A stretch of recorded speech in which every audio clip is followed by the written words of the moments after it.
Faut-il faire du sport à haute intensité pour perdre du poids en HCLF? Quel sport choisir pour avoir de bons résultats?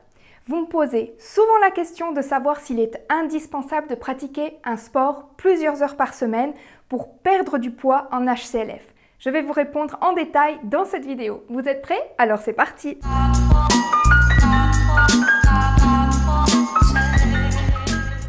Vous êtes nombreux à me demander combien il faut faire de sport pour parvenir à perdre du poids en HCLF. Vous me donnez l'exemple de Pauline de la chaîne Douce Frugalité qui fait beaucoup de vélo et de marche à pied et vous pensez du coup qu'il faut absolument pratiquer du sport intensivement plusieurs heures par semaine pour avoir les mêmes résultats qu'elle. Et que l'alimentation HCLF toute seule ne suffira pas. À cette question, je réponds souvent que ce qui compte, c'est pas le sport en lui-même, mais de vous bouger un minimum. La perte de poids va intervenir surtout grâce à l'alimentation. D'ailleurs, depuis toujours, dans le milieu de la nutrition et du sport, il est entendu que 80% de la perte de poids provient de l'alimentation et 20% seulement du sport. Et ce 20%-là sera uniquement présent si vous faites une activité sportive à haute intensité et régulièrement. Et le conseil que je peux vous donner, c'est justement de ne pas miser sur l'activité sportive dans un but de perdre du poids, mais simplement pour vous maintenir en forme, pour vous aérer, pour faire circuler votre lymphe et votre sang, parce qu'on n'est pas un animal qui est prévu pour être sédentaire. On est prévu pour se déplacer tout au long de la journée, pour aller chercher notre nourriture tout au long de la journée. Donc, marcher, c'est quelque chose de naturel et indispensable pour notre bon fonctionnement physiologique. Je suis bien placée pour vous en parler puisque j'ai subi, il y a une année maintenant, 2 opérations du genou à la suite d'un accident et j'ai donc été immobilisée plusieurs mois sans pouvoir faire d'activité physique et parfois même sans pouvoir poser le pied par terre. On peut dire que je reviens de loin.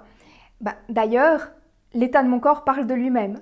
J'ai pas pris de poids, mais je suis dorénavant ce que j'appelle moi flasque.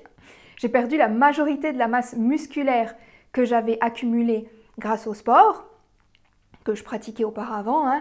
Si vous regardez mes anciennes vidéos, vous allez voir que j'étais assez assidue, ce qui me permettait d'avoir un corps tonique. Je faisais du renforcement musculaire, de la marche, de la natation, du vélo pendant le week-end. Bref, j'avais une activité sportive régulière. Depuis que je peux de nouveau me mouvoir à peu près correctement, je vais chez le physiothérapeute toujours une fois par semaine, durant une demi-heure, plus pour réveiller ma musculature à des zones bien précises de mon genou, parce qu'en fait, il faut savoir que quand on a eu un accident, le cerveau se protège et il a de la peine à faire les liens au niveau nerveux entre le genou et lui-même. C'est dû au traumatisme qu'il a subi tout simplement. Et pendant l'hiver, j'avais repris le vélo d'appartement, toujours plus dans un but de réveiller ma musculature que forcément me muscler. Mais voilà, maintenant, depuis quelques temps, je me suis remise gentiment à une routine, ce que moi j'appelle une hygiène sportive. Parce que pour moi, ce sont des choses qui doivent devenir automatiques. C'est comme se brosser les dents ou se doucher. Jamais vous me direz « Oh, aujourd'hui, j'ai pas le temps de me laver les dents » ou « J'ai pas le temps de me doucher parce que j'ai trop de travail ou je suis trop fatiguée ». C'est quelque chose que vous allez devoir vous astreindre à faire tous les jours. Je dis bien que pour qu'une habitude s'installe, ça prend 21 jours. Donc faites l'effort pendant un petit mois et vous verrez qu'ensuite, ça viendra naturel. Du temps, vous allez en trouver forcément. Il suffit parfois de bien vouloir se l'accorder. Vous l'aurez compris, je ne fais plus d'activité sportive intensive due à mon genou. Je ne dis pas que ça ne reviendra jamais, mais en tout cas, pour l'instant, j'ai choisi des activités physiques douces. Et ça fonctionne super bien. Je vais marcher 45 minutes tous les jours. Ça permet de faire circuler le sang, la lymphe, mais vu que je me promène au milieu des vignes, ça me permet aussi de me ressourcer, de faire baisser mon stress. Je vois plein de jolis petits animaux, des hérons cendrés, d'autres oiseaux, plein de petits lézards. J'ai même parfois aperçu des souris, des petites vipères, ça c'était trop mignon, des papillons et évidemment, comme toujours, j'ai des petits chats qui m'accompagnent un petit bout dans ma promenade. À court terme, j'aimerais recommencer le renforcement musculaire et réintroduire le gainage, qui est un très bon exercice de renforcement musculaire. Le gainage, ça va vous aider à renforcer votre ceinture abdominale par exemple, mais également tous les autres muscles de votre corps, tout ce qui est dorsal, ce qui peut être super intéressant, par exemple pour les personnes qui ont des soucis avec le dos. C'est un exercice très doux aussi, car il n'y a pas d'impact. Et c'est également non seulement un exercice qui est modulable selon votre niveau, mais vous pouvez aussi vous arrêter si vous sentez que ça tire trop ou que vous attrapez une crampe, etc. Ce qui est aussi intéressant, c'est qu'il n'y a pas besoin de matériel, à part un tapis de sol. Si vous ne mettez pas de tapis, vous risquez de vous faire un petit peu mal au coude. Il n'y a pas besoin d'abonnement dans une salle de fitness, vous trouvez soit des programmes sur des sites internet, soit des vidéos sur YouTube, et croyez-moi, il y a assez de choix afin que vous puissiez ne pas vous lasser des séances.